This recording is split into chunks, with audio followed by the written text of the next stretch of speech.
ce sunt astea? Eu am venit să beau apă și am găsit astea. Nu știu. Uite, pare că scrie ceva. Haide să citim. 800 de grame de făină. 100 de mililitri de ulei. 300 de mililitri de apă călduță. 200 de mililitri de lapte călduț. O linguriță de zahăr. O lingură de zahăr. O linguriță de sare. 10 grame de drogie uscată. Pentru decorul nou, 3 linguri de făină, o linguriță de sare. Dacă am citit noi bine, par niște ingrediente. Tu ce zici, Antonia? O să întrebăm pe mami când coboară de la Natalia, pentru că vrem să frământăm coca. De-abia așteptăm.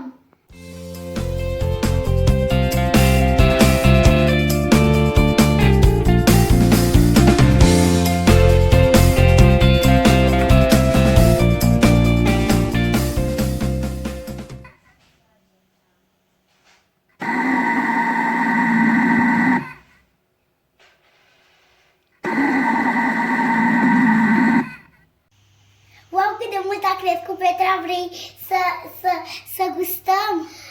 Da, putem, dar să iei un pic puțină, pentru că dacă nu, o ne doară burtica.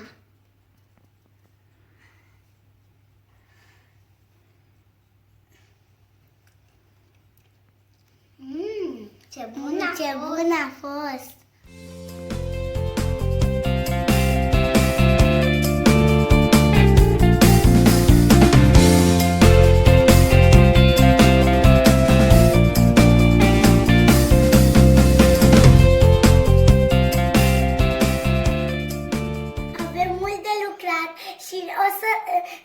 Ne-am luat cu treaba și am putea să ne punem șorțul și bonețica.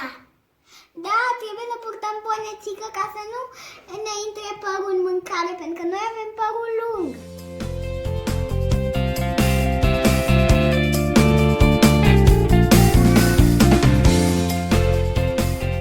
Acum cred că v-ați dat seama că facem covrigi.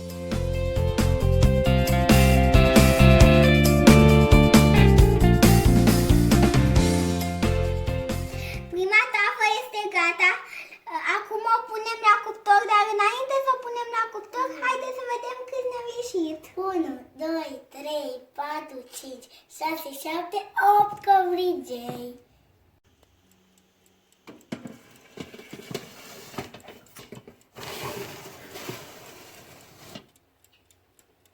Eu decorez covrigii.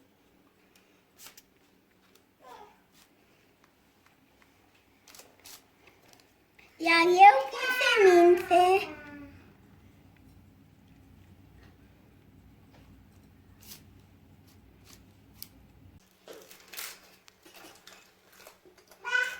Ce bun a fost! Ce bun a fost! Chiar delicios!